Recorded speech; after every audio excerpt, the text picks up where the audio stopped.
வணக்கம் நண்பர்களே. இன்று நாம் கேட்க போகும் கதை ஆமை மற்றும் 2 அன்னப்பறவைகள் பற்றியது. ஒரு காலத்தில் ஒரு காட்டில் அழகான ஒரு குளம் இருந்தது.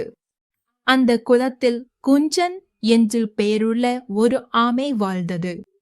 அவளுக்கு 2 அன்னப்பறவைகள் நண்பர்களாக இருந்தனர். அப்படி இருக்கையில் அந்த காட்டில் பெரிய வறட்சி ஏற்பட்டது. குளம் முழுவதும் வறண்டு போனது. அப்போது அன்னப்பறவைகள் அடுத்த காட்டுக்கு பறந்து செல்ல முடிவு செய்தன. நானும் அன்னப்பறவைகளுடன் சேர்ந்து வருவேன் என்று கூறிய ஆமை எப்படியாவது காட்டை விட்டு செல்ல முடிவு செய்தது. ஆமைக்கு பறக்க முடியாததால் மூவரும் சேர்ந்து ஒரு வழியை கண்டுபிடித்தார்கள். 2 அன்னப்பறவைகள் ஒரு கம்பியை பிடித்து பறப்பார்கள். ஆமை அந்த கம்பியின் நடுவில் கடித்து பிடித்து அவர்கள் அடுத்த காட்டுக்கு பறந்து செல்ல முடிவு செய்தார்கள். அப்படியே அவர்கள் பயணத்தை தொடங்கினார்கள்.